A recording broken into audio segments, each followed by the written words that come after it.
Hi friends, ఈరోజు అయితే మీకు ఒక రెసిపీ చూపిస్తాను. ఇంకొక రెసిపీ. సో ఇదైతే with in 5 minutes or 10 minutes అయిపోతుంది. ఇప్పుడైతే మీరు బింగ ప్యాకెట్ తీసుకొని పైన కట్ చేసేసుకోండి. ఇలాంటిది ఉంటుంది కదా, సో దాంతో అయితే క్రష్ చేసుకోండి. ఇప్పుడైతే ఆనియన్ టమోటా తీసుకొని వాష్ చేసుకోండి.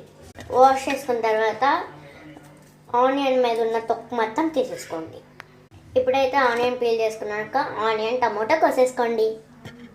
చూసే కదా ఐస్లో వాటర్ వస్తున్నాయి ఆనియన్ కట్ చేస్తుంటే. ఇప్పుడైతే ఆనియన్ టమాటో కోసేసుకోండి. ఇప్పుడు వచ్చేసి మీరు కోసుకున్న ఆనియన్ టమాటో దీంట్లో వేసేసుకోండి. Mixing mixing mixing mixing mixing. ఇప్పుడు వచ్చేసి మీరు వేసుకున్న దాంట్లో ఉప్పు వేసుకోవాలి మీకు తగినంత.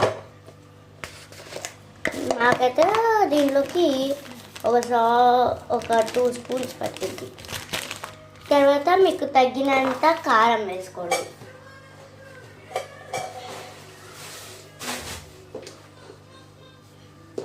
రావట్లేదు. ఇప్పుడైతే మీకు తగినంత కారం వేసేసుకోండి.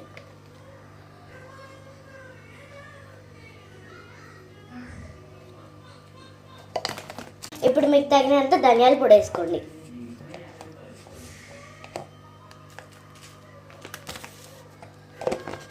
వచ్చేసి మనం ఏం చేయాలంటే లెమన్ ఒక దాంట్లో పిండుకొని ఉప్పు వేసుకోవాలి. దాంట్లో మీకు తగినంత లెమన్ వేసేసుకోండి. ఇప్పుడు వచ్చేసి మీకు తగినంత లెమన్ జ్యూస్ వేసుకోండి. లెమన్ పిండుకొని ఉప్పు వేసుకొని కలుపుకొని పోసుకోండి. ఇప్పుడు ఇదంతా మిక్సింగ్ వేసుకోండి ఒకసారి. ఇప్పుడు దీన్ని ఒక బౌల్లోకి తీసుకోండి. ఇప్పుడు బౌల్లోకి వేసుకొని ఒకసారి కలుపుకోండి. ఇప్పుడు పైన ఇంకొకసారి లెమన్ పెట్టుకోండి.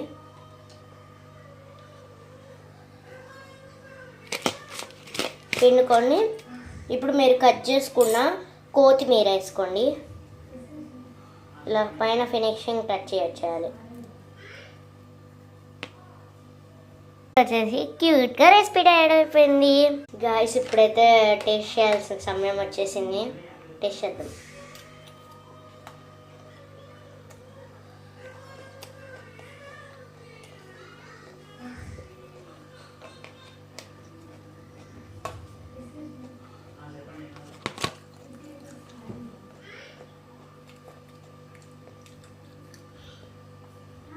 సూపర్ ఉంది గైస్, ఖచ్చితంగా ట్రై చేయండి. బై గైస్, ఇష్ యు ఆల్.